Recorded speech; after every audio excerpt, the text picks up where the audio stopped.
Hi, my name is Chris Parkhurst. I'm a documentary filmmaker, and I'm also the host of the Documentary Life podcast, a show that spans 140 episodes, has been downloaded in over 135 countries, and I've been producing for about 5 years. I decided to put each and every episode up here onto YouTube to sort of expand the audience, and as we say in the show, maybe inspire and inform some more doc filmmakers, hopefully like yourself.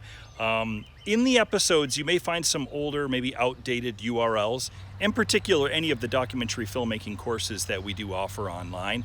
If you have any questions about the URLs, simply look in the show notes on this page, here on this YouTube page, and that'll be able to take you where you need to go to. Other than that, I hope you enjoy the show, and it's great to have another listener to the Documentary Life. Have a great day. Microphone check, 1, 2. XCC, hello and welcome. XCC, hello and welcome. 1, 2, 3, 4, 5, 6. She sells seashells by the seashore. She sells seashells by the seashore. There we go, rolling. I love theatrical screenings. It's the best way to watch a movie, without a doubt. And I think that we need to be really creative in how we think about it. And actually, there's more opportunity than ever to get your film released theatrically. It's like easier than ever. I think creating a new community of truly independent filmmakers that are more self-reliant and more entrepreneurial than ever is what I would like to see moving forward. Hello and welcome to the Documentary Life, a show that sets out to inspire and inform you on how to best live and lead your own documentary life. I am your host, Chris G. Parkhurst, and this is episode number 72. And it is brought to you by Barong Films, proud creators of documentary film, the Documentary Life podcast, and the Documentary Academy, our industry-changing A to Z documentary filmmaking program that will transform you into the documentary filmmaker that you've always wanted to be. Find out more at thedocumentarylife.com/academy.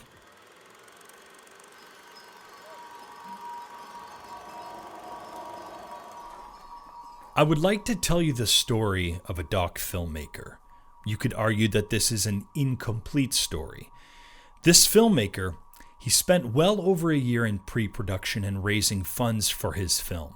He put on a couple of smaller, more intimate fundraising ventures, including an auction event. Then, with the help of some friends, put on a much bigger cultural concert event just before leaving on his adventures, which would take him to the mountains of Nepal, where he would spend 6 weeks following herds of goats from their farmland lives in Tibet to their sacrificial deaths in Kathmandu.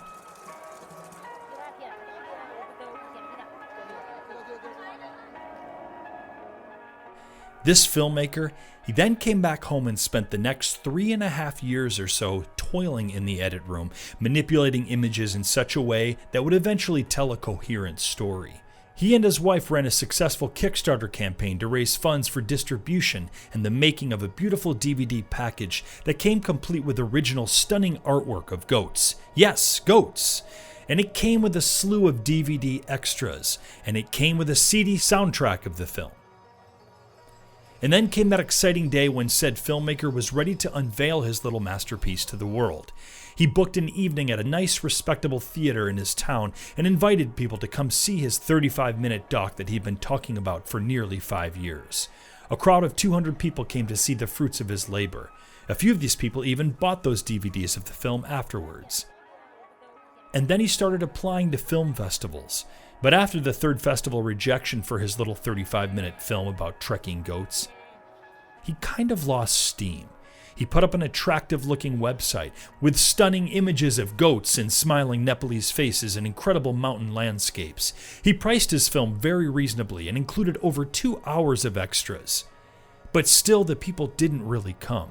Sure, sales kind of trickled in as months went by, but they were minimal at best.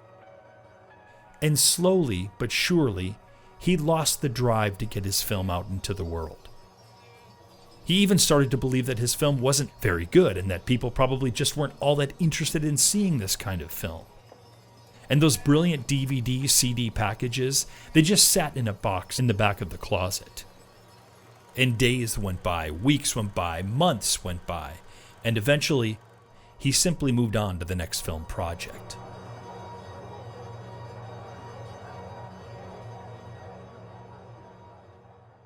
Now, does that at all sound familiar to you?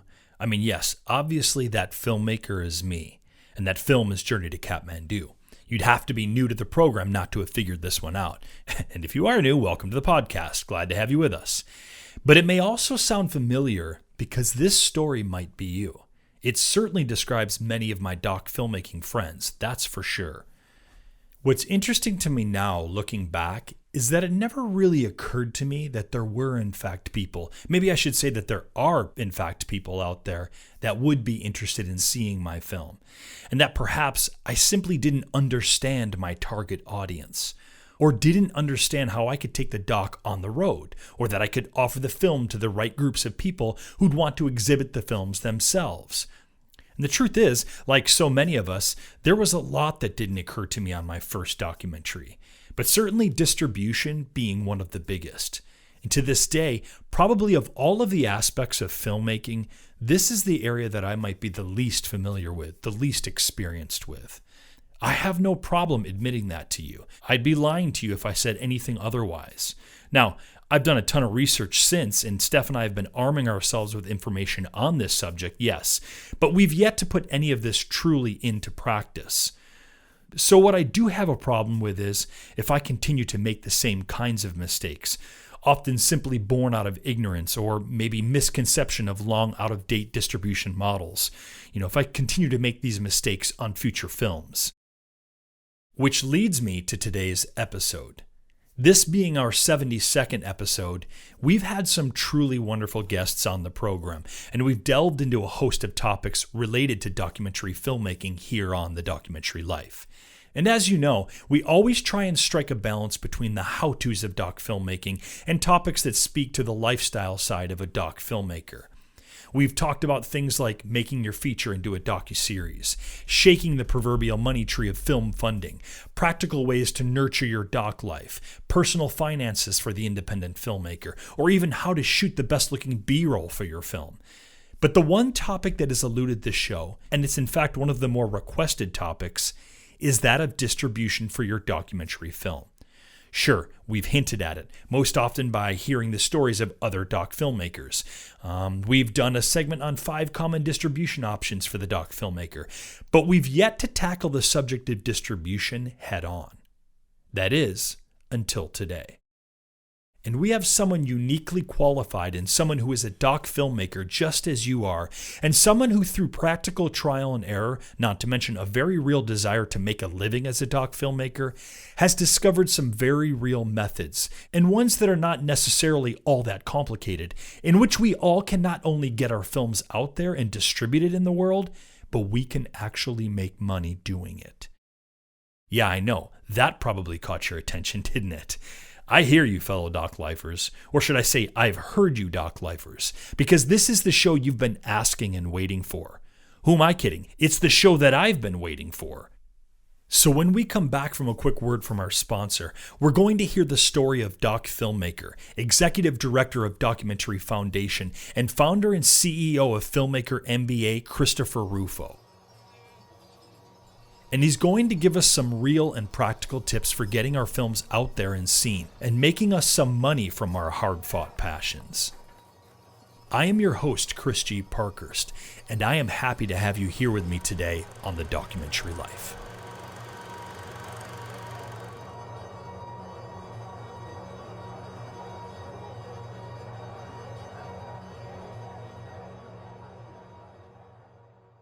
Okay, hands up. Who here is living a documentary life? Would you say that you are? What does it mean to live a documentary life anyway? Well, we'll happily give you our definition. To us, living your documentary life means that you have crafted your lifestyle in a way such that you are able to make the documentary films you choose to make without it negatively impacting other aspects of your life, be that financial, your immediate relationships, or personal wellness. And furthermore, through the creation of your art, your existence is sustainable, creative, and fulfilling. Would you say this describes you? If not, is this something that you want for yourself? It was what we wanted for ourselves, and it took us quite a while to achieve it. Truthfully, there were many times we didn't think we'd make it at all. We were living in a world that was reactive rather than proactive, and it was costing us greatly. If any of this resonates with you, we'd like to help you find a better way. Because once we were able to honestly say we were living our documentary lives, we could look back and see what had gotten us there, and we knew we had to share it with others. We broke it all down and put it into Living Your Documentary Life, a program that helps you to craft your own lifestyle, relationships, and mindset in ways that empower you to make your best documentary films. You can find out more at thedocumentarylife.com/yourdoclife.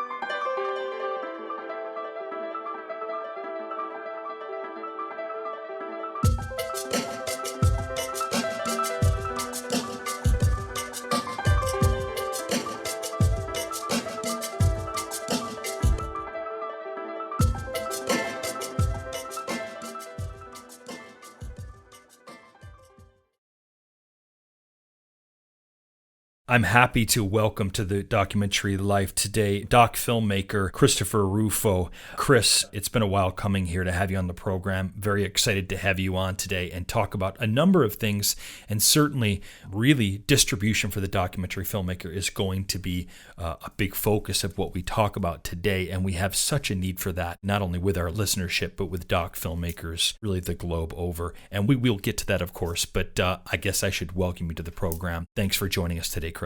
Yeah, absolutely. Great to speak with you. Chris, you have, where should we start here?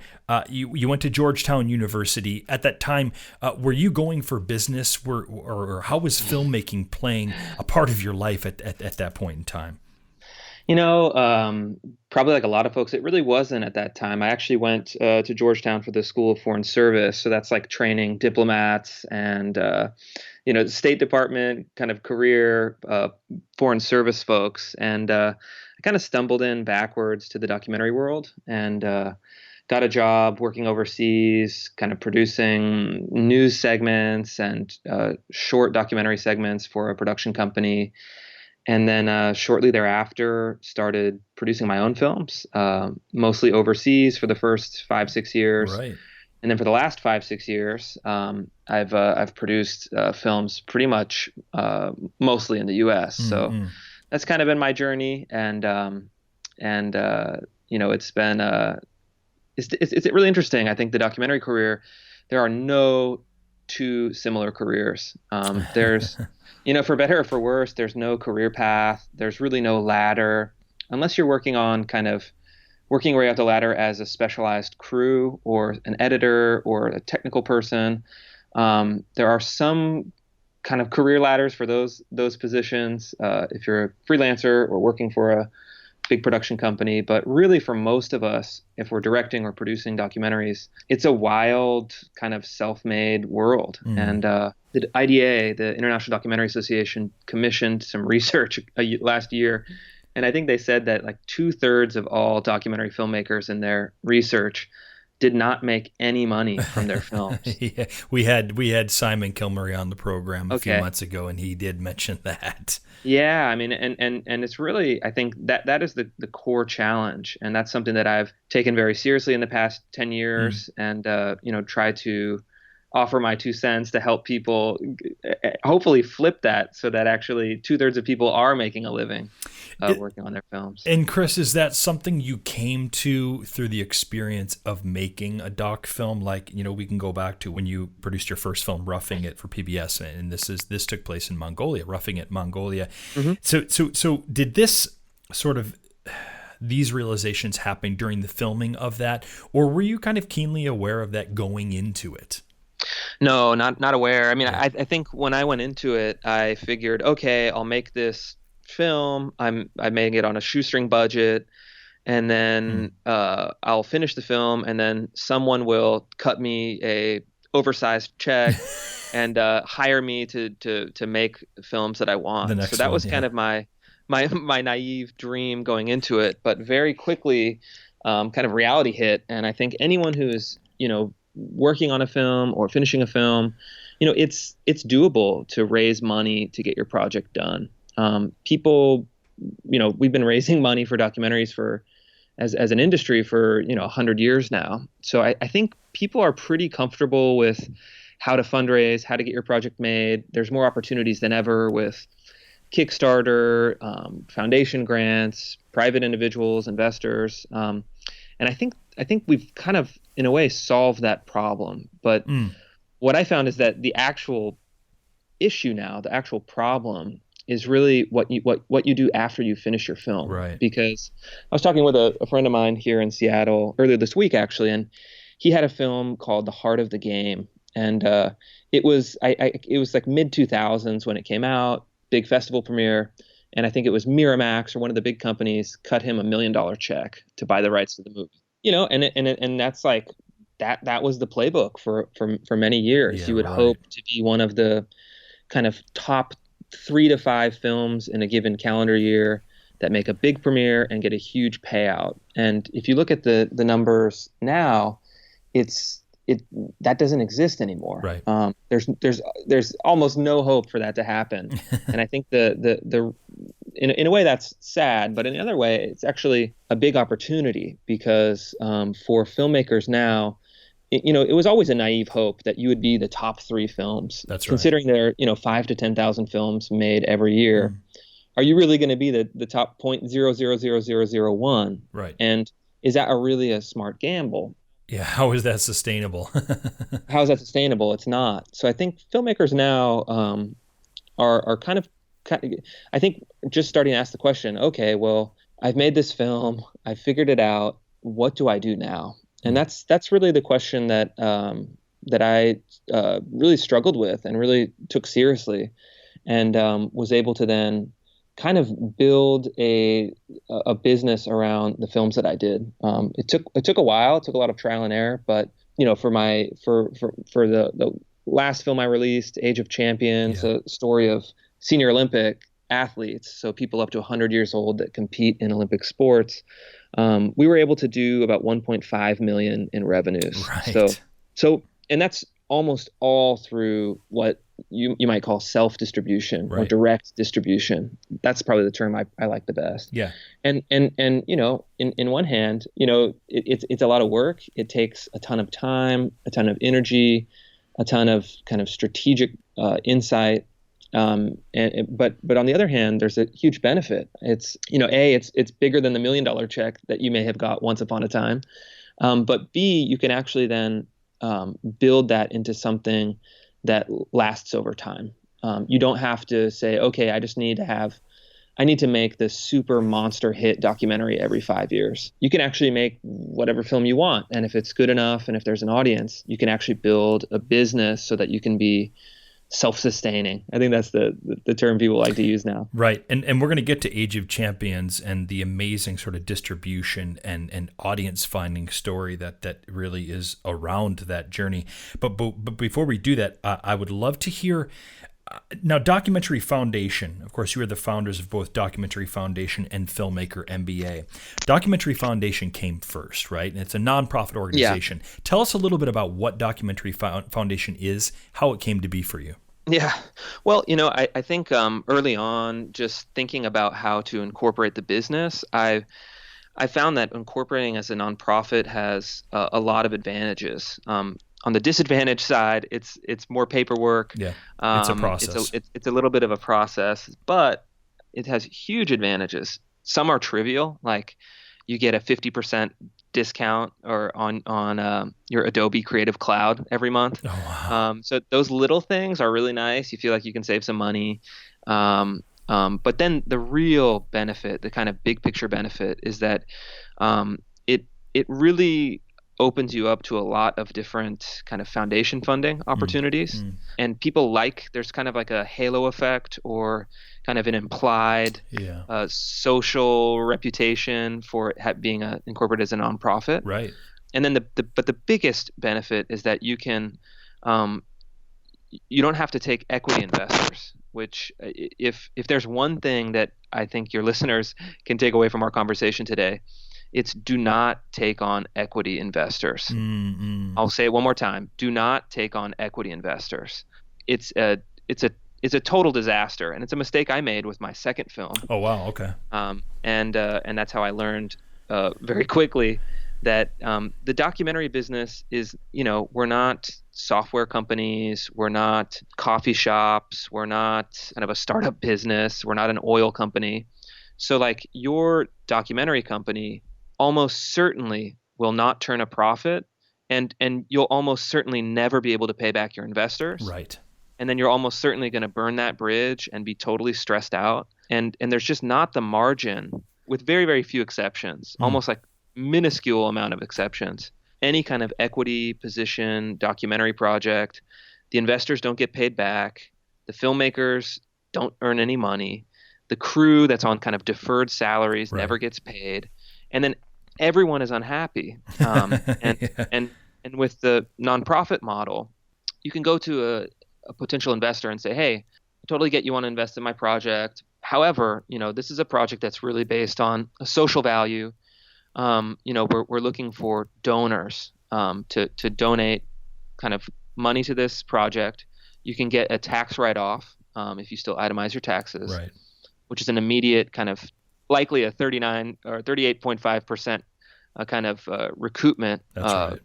on their tax bill. And then you say, look, we want you to get into this project because you really want to see this project made, not because you're going to see any money at the end. And that really changes the whole conversation. And then it significantly lowers the, how could I say it? It lowers the bar in a really healthy way for filmmakers, because all you have to do now is make sure that your donors feel included in the project, and they're happy to see it premiere, and they're happy to see the movie get out there. That's the bar. That's the bar. But Chris, why do this as opposed to versus as so many other doc filmmakers do? Why not just get a fiscal sponsorship? What was the difference for you? I mean, a fiscal sponsorship, is totally fine. I just feel like if you have your own organization, there's a certain legitimacy that comes with that. Right. And kind of like if you're fiscal sponsorship, I totally get it. I've done it for films. I've actually done it for other people through my organization.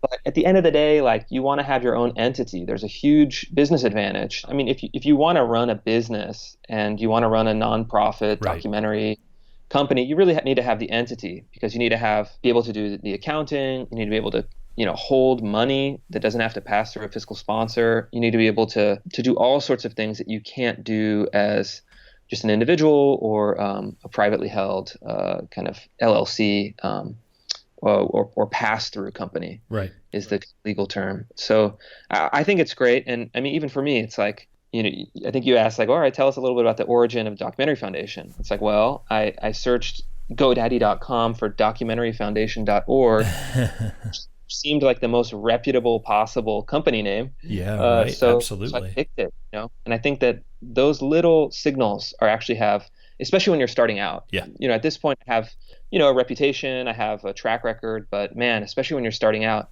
anything you can do to convey a signal of professionalism, seriousness, is really, really valuable, because that's really all you have at the beginning, is you have whatever you can signal. Well, take those things seriously. Whenever I see like production company names that are like Angry Monkey Entertainment, I just shake my head, because it's like, don't have a stupid production company name, because people are not going to take you seriously. I've come across that. I mean, you have yourself. We've come across this so many times, and it's just like every time I see it, I shake my head. I'm just like, guys, what? I mean, here you're doing these like socially conscious films, and you're like, yeah, I don't even want to say some of the names of the companies, because I'm just like, that doesn't like coincide or align with the types of films that you're trying to make here, let alone trying to get people to invest in. You made a very conscious decision early on, Chris, that you wanted to be a documentary filmmaker, and you wanted to really live a doc life. And the Documentary Foundation, creating this I almost said NGO, creating this nonprofit organization, makes all the sense in the world to me, as opposed to going from film to film and obtaining a fiscal sponsor. There is clearly, anybody who does any sort of research into Christopher Rufo quickly comes out with the idea that you are certainly an entrepreneur as well as a doc filmmaker. And I think that that's part of what's very attractive for someone like myself, with what you do with both the Documentary Foundation and of course Filmmaker.MBA is this idea that you present to doc filmmakers, look, nobody's going to sell this, nobody's going to distribute it in the way that you can do. And it's very empowering, this idea that we can be doing it as doc filmmakers. I, for one, really appreciate the entrepreneurial spirit behind all of that. Yeah, and I think that's a great point. And I think it's really an essential point, because I've noticed, I'm in my mid-30s now. Yeah. And I've noticed over the last 10 years working in this field that there's a winnowing that takes place. And pretty much like, a lot of people get started after school, a lot of people in their mid-20s. Things are in a way easier. You just have to make your rent and beer money and keep moving. It's really like a simpler thing. And then there's really a winnowing, and I think that is inevitable in this kind of business. But in another way, it's like, how can we make it so that more people are able to sustain a career over a longer trajectory? And I think that's something that I know people in the documentary world have been theoretically grappling with, and holding conferences and writing reports and articles and Documentary Magazine. And I think I think this whole time, I think there's still a resistance to it, but right. I think that the entrepreneurship element is key. And I think there's a cultural resistance to it.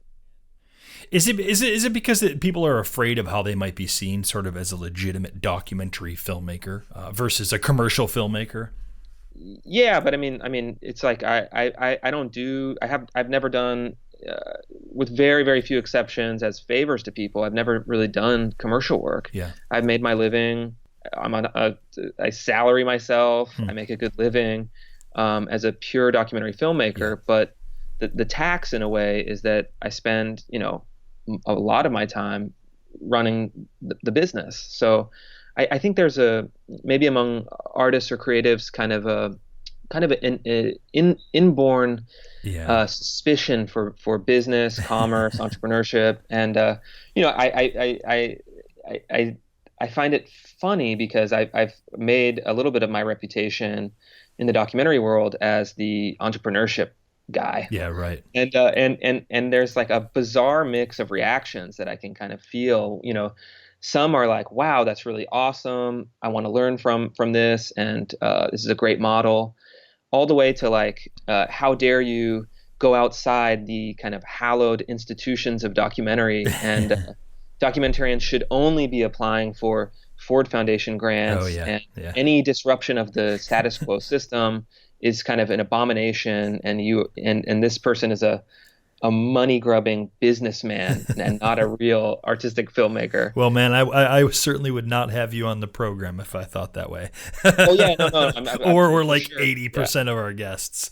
No, I know, and that's, I think, but only reason I bring that up is that that's a really important thing that I think we'll need to overcome. Because totally agree. I think that there's kind of an ossified elite documentary process that I think has less and less power and is less and less functional, less and less viable, that's funding fewer and fewer projects relative to the number of projects that are getting made.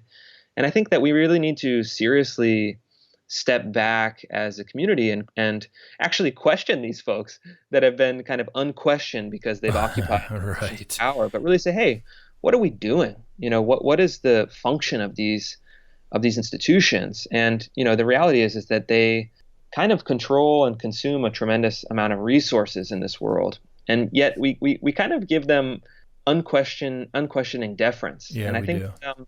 I think that that in a spirit of generosity and gratitude for all the things that they've done, I think we really need to kind of reformulate how we think about these institutions, and then also reformulate whether for you or your listeners, whether they're really necessary or whether there's an alternative way to get your films made and distributed. Right, if we want to continue that or not.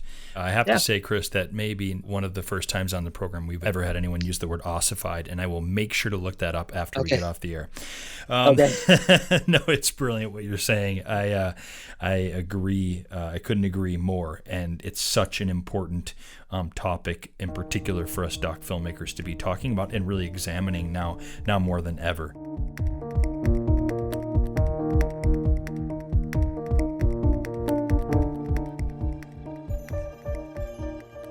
I know that there are a number of you doc lifers out there who have only recently begun a documentary film or have a really great idea and are looking to start a project up very soon. We here at TDL know this feeling pretty well. It's a very exciting time when you're first starting out on a new doc project, and you have the whole doc film and filmmaking experience ahead of you to look forward to.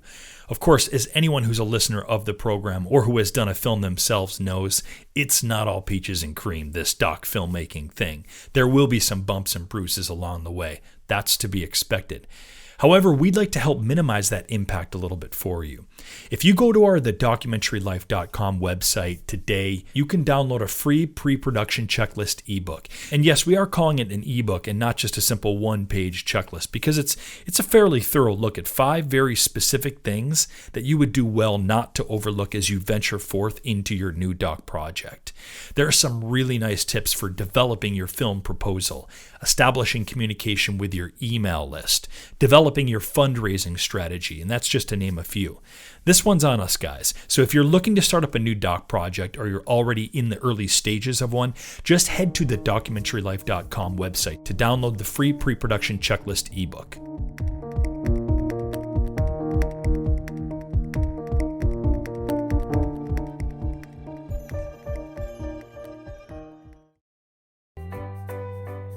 On your mark. There.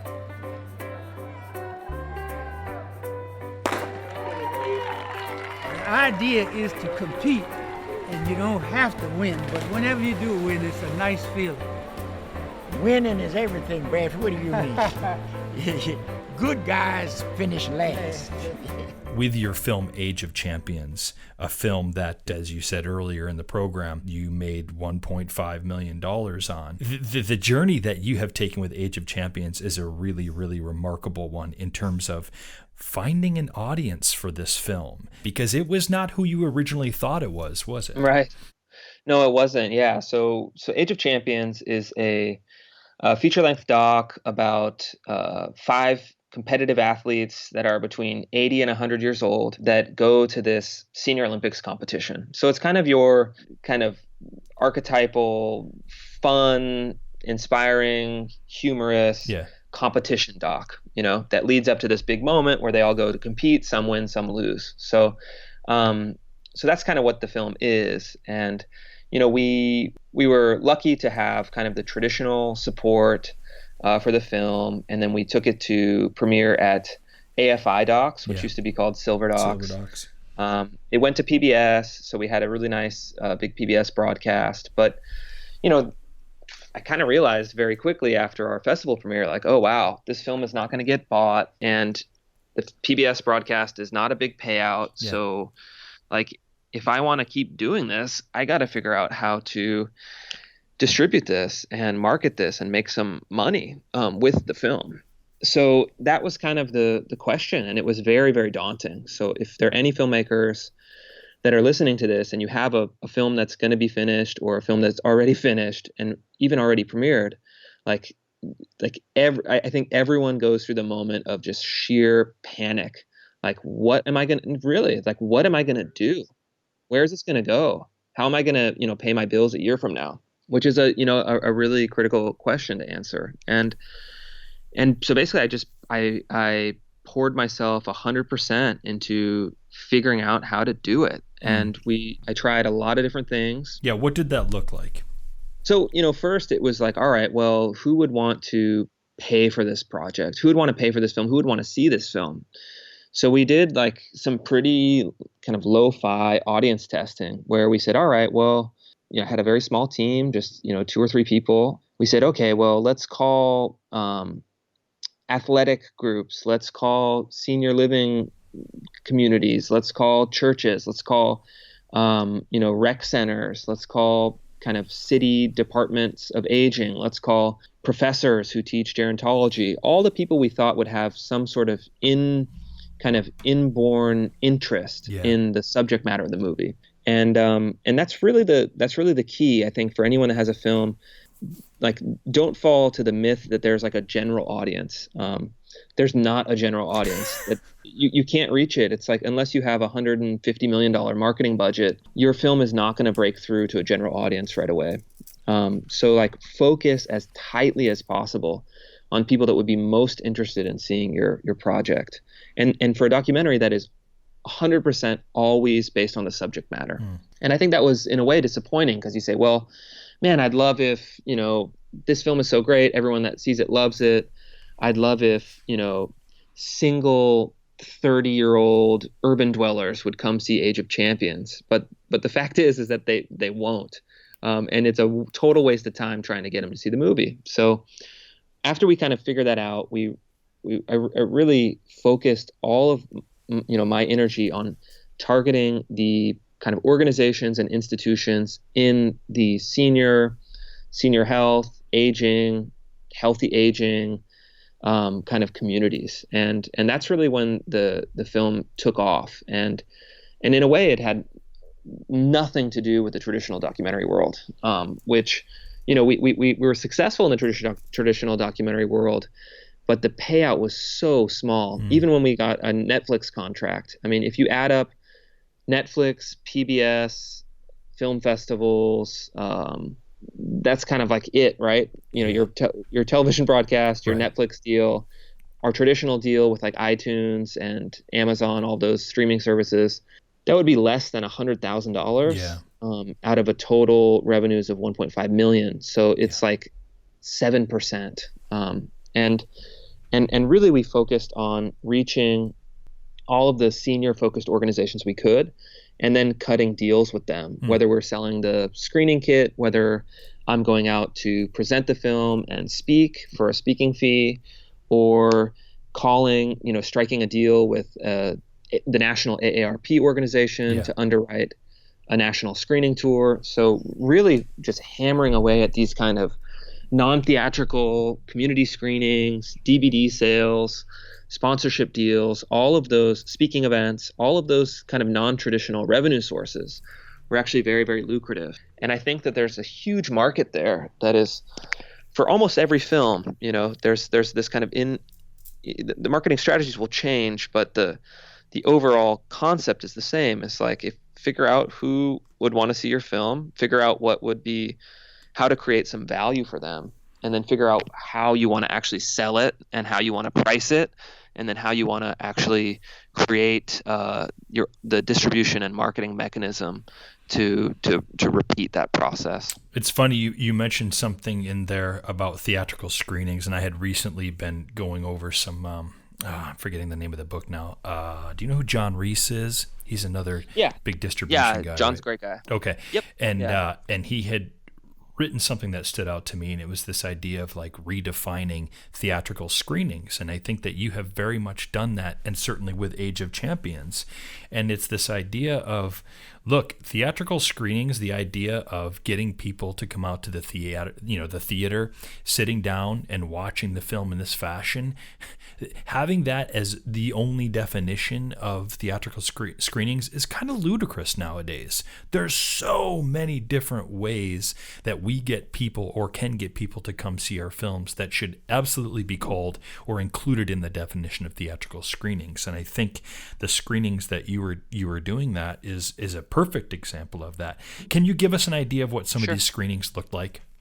Yeah, there's a huge range. On the kind of high end, we did a deal with AARP to sponsor theatrical screenings in 20 states, which was a huge logistical challenge, but also a lot of fun. But basically, what we did is we rented just four-wall rented a movie theater in the cities they wanted.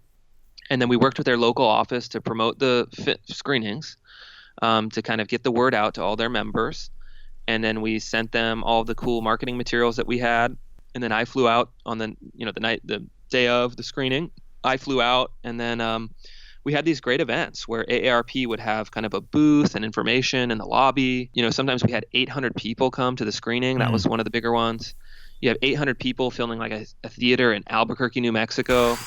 And then they would have one of their team members kind of introduce the film.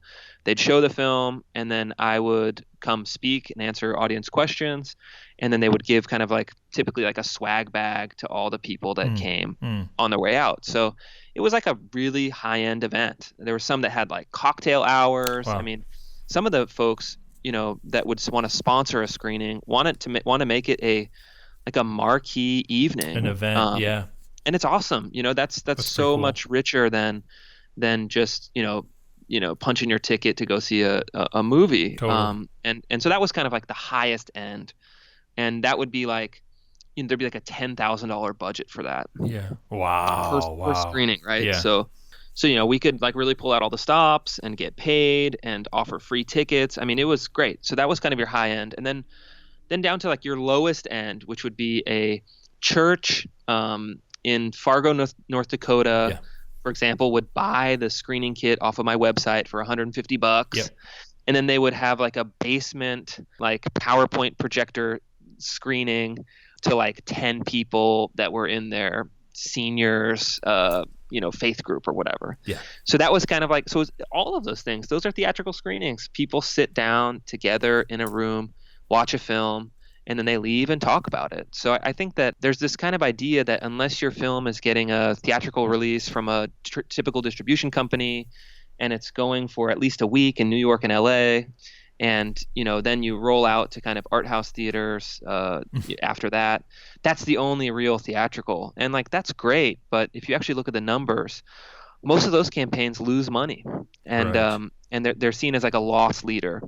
But that's, to me, is crazy. It's like we have like why would you do that? I don't see the business sense. And the fact is like, well, yeah, let's say you have your movie at an independent movie theater in San Francisco at the old Kabuki, and your film screens. There's no filmmaker there. Your audience is like 20 people. Yeah. They see your movie, they go home. Yeah, exactly. That's cool. I mean, that's great. That's awesome. But like for me, I'd rather have a screening where I'm making $5,000. I go to speak, and there are 800 people having a great time. So in a way, like it's almost like a musician's model where you're touring with your movie. Especially nowadays, I how think the it's great, musician needs to make money. Yeah. That's how they make money. Yeah. I have a lot of musician friends, and I think that's a really important way to think about it. And certainly there's avenues like Tug, which is a really great company that is facilitating theatrical screenings in a new way. And I think that like I love theatrical screenings. It's the best way to watch a movie without a doubt. Yeah. And I think that we need to be really creative in how we think about it. And actually, there's more opportunity than ever to get your film released theatrically. It's like easier than ever. It's great. Even when I started 10 years ago, it was really hard. Yeah. And it was you couldn't break in. It was controlled by a small network of people. And then you'd be risking huge money trying to four-wall, and it was very filmmaker unfriendly. But I think what's happening is that theaters are realizing that, wait, there's this kind of middle market where I can work directly with a filmmaker, give them a Tuesday night, they can pack the house with their fans, and everyone wins. So I think that's really the, beyond just theatrical screenings, that's really the big change. And I think that a lot of the traditional institutions are uncomfortable with it because it undermines their power. But the reality is that the distribution problem has been solved. It's very easy to distribute your movie. Distribution is actually not even a challenge anymore. You can go to Distribber or Quiver, pay them $1,200, and have your movie available on all the streaming services worldwide. How do you feel about these sort of these companies that are doing that, who will take on your film for a fee? How do you feel about that? And I'm asking you from the perspective of not even as a business owner yourself, but as a say an independent documentary filmmaker. How do you what is your take on paying someone $1,200 to then take your film and hopefully distribute it? No. I mean, if you have a film that is kind of broadcast quality or commercial quality, they will distribute it. It's not even like they're taking it to a distributor and seeing what happens. Something like Distribber or Quiver, you upload your project, and then they just kick it out to all the streaming services. Right. Right. I don't know anyone who's been rejected. So, and then the real awesome part is that they just work on a fee basis. Yeah. They don't actually take any of the revenues. So they pass through 100% of the revenues from those services directly to you. Right. And this is like the greatest thing for filmmakers. I mean, hands down, the greatest innovation. That's interesting. That's very interesting that you would say it, because I actually thought you might have argued perhaps not necessarily in favor of that. And I say that, Chris, because if I'm an independent doc filmmaker and I have a film and I don't feel like I have the wherewithal to be able to distribute it and make money on that film, paying someone $1,200 to then take my film, my fear would be that, oh, okay, I just paid someone $1,200, but there's no assurance that film's going to go anywhere, or I won't necessarily make money on that film. As opposed to your process, which is, as we've discussed at least thus far, which is, look, I can teach you, or I can show you how to self-distribute your film, and it's go out to these places. I can get, you can empower us to get our films seen theatrically and make money on films in this fashion. Yeah, no, I hear that. I think that you only need the threshold of confidence that's required is really like, can I make $1,200 with this movie? And right. I mean, it's such a low cost. I mean, in 10 years ago, if you wanted to screen in a movie theater, you had to create a 35 millimeter film print, and just the print it's 30,000 or something, right? It's like 15 grand. Yeah, it's like 15 grand. So and that would be one print that you could show in one movie theater at a time, right? And then shipping costs between them. So like the cost of distribution has gone from that to now you can get your film on iTunes, Amazon, Microsoft, Hulu, every streaming service worldwide for $1,200. Right. It's so cheap if you think about it in the big picture to have a massive distribution instantly for essentially for free. Yeah, that's wild. So it's really really fantastic. So what I mean by saying the distribution problem has been solved is that technically the distribution problem has been solved. There's no technical limitations. There's no essentially like, there's limited shelf space at Blockbuster. So your documentary is competing for like 5 spots at Blockbuster back in the day. But now there's unlimited shelf space online, and like every documentary can get distribution. So the distribution problem has been solved. The real core problem now for documentary filmmakers is the marketing problem.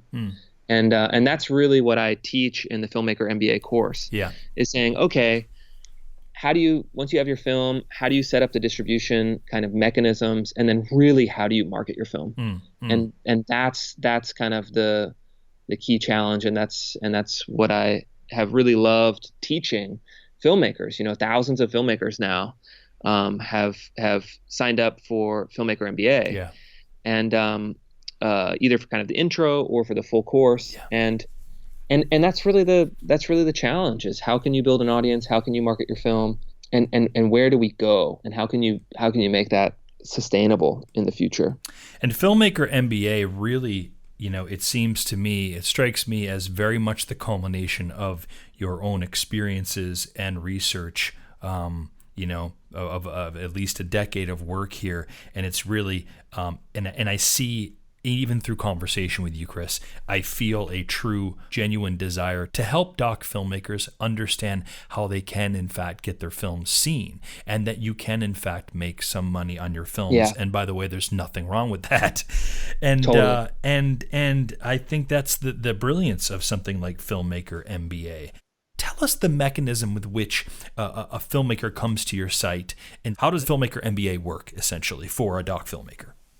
Sure. So Filmmaker.MBA is a self-paced, self-directed course that teaches filmmakers how to market, distribute, and monetize your documentary film. So it's really kind of A to Z approach, everything from the very basics of what is direct distribution, how do you do it, to then very, very kind of fine-grained tactical information, like how do you run a successful MailChimp drip email campaign? Yeah, right. How do you reach out to partners for corporate sponsorships? What is the best way of getting in touch with them? How do you develop your pitch?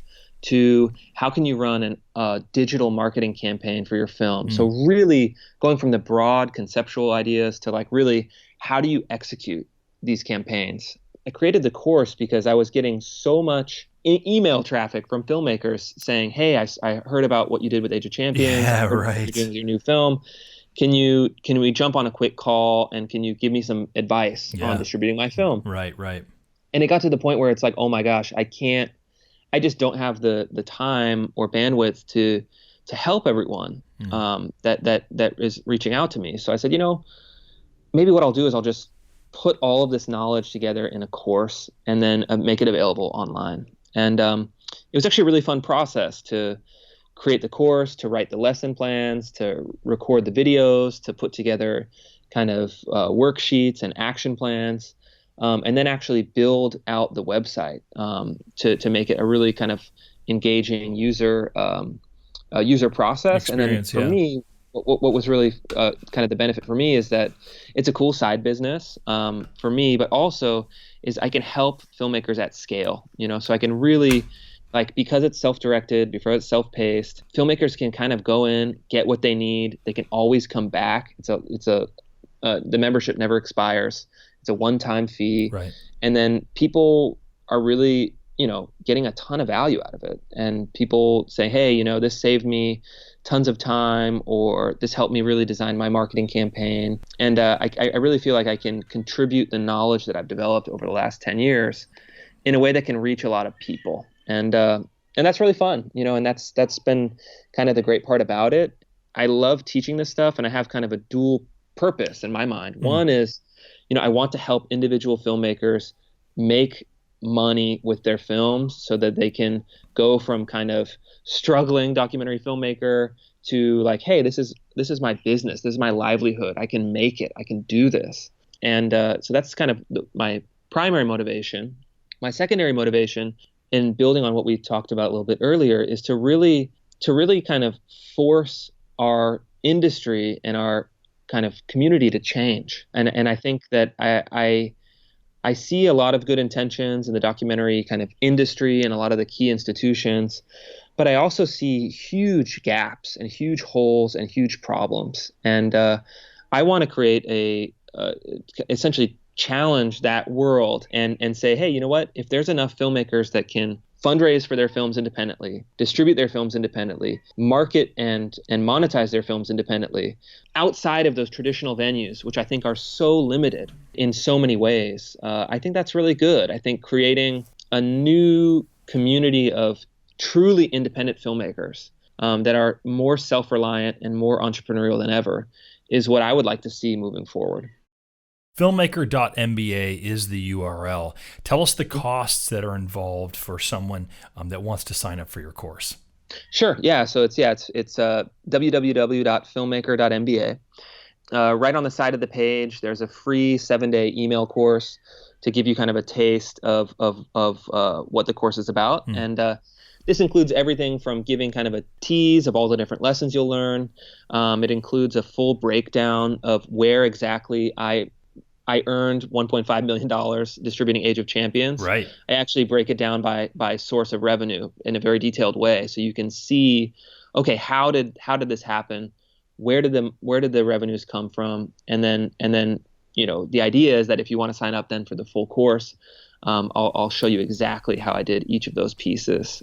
So there's a free 7-day email course that is really helpful. There's a couple kind of short tutorials on the front page you can watch for free to get a taste. And then if that looks good, it seems exciting, you can sign up for the full course. It's $149, and this is a one-time fee. You get unlimited access. Your membership never expires. And you can, there's 15 video lessons, a ton of 1-hour webinars. Yeah, that's right. There's 15 case studies, action plans, templates, checklists, sample documents. You can go through the course very quickly, or you can kind of pour into it and spend, hours and hours and hours studying each of the individual pieces. And like anything else, is what you put into it is what you're going to get back. I have spent some time going through your program, Chris, and I can say that that price point is it just is a remarkable, accessible price point for any of us doc filmmakers. And what you get out of it is tremendous. There's audience building. There's obviously the distribution that we have talked about, marketing, monetization for your film, how to make sort of a social impact campaign, the entrepreneurship sort of spirit that is involved with any of these sorts of endeavors, fundraising, pitching. It's all there. And I am so happy to have had this conversation with you, Chris, not only to be discussing Filmmaker.MBA, but really now more importantly, post-conversation, just hearing your journey to it. And it's very inspiring to hear you talk about the possibilities that are out there for us doc filmmakers, getting our films seen and making some living by doing it as well. Yeah, no, I really appreciate that. And it's been really fun to talk about this stuff. I'm very passionate about it, and it's great to know that that there are other people like you that are trying to spread the word. And one thing I do want to mention is that for all of your listeners, if you type in the code in all caps, MyDocLife, you can also get 10% off the Filmmaker MBA. So it's one more time, it's the discount code MyDocLife in all caps. I know all of us, no matter where we are, it's always good to save a little money. And I think that's really half the battle, is trying to figure out how we can all move forward and be more successful. And I think there's a lot of room for growth in this community. And, really appreciate that you put together this podcast series. And I think it's just fantastic. We've been speaking with Christopher Rufo, the man behind Filmmaker.MBA, as well as the Documentary Foundation, and certainly a doc filmmaker himself. What a great conversation. We've wanted to have this level of a distribution conversation for quite some time. I imagine this is going to be certainly one of our more popular episodes. Thank you so much, Chris, for being on the program. We'd love to have you on again sometime. Yeah, my pleasure.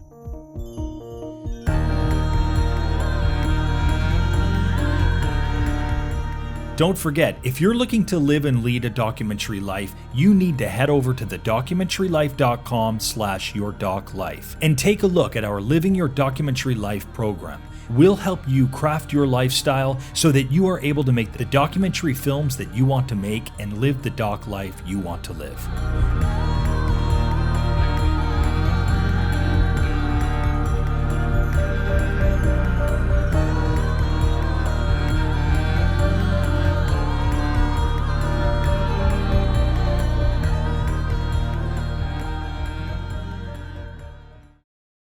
Thanks again for listening to the show, and remember to like and subscribe to this channel. Also, remember, for any of the URLs that may or may not be outdated and you want to get the most up-to-date information, perhaps for the documentary filmmaking courses, for the blog, for other episodes, just go ahead and check in the show notes below on this YouTube page, and that'll give you the correct URLs to use. Thanks again. Have a great day.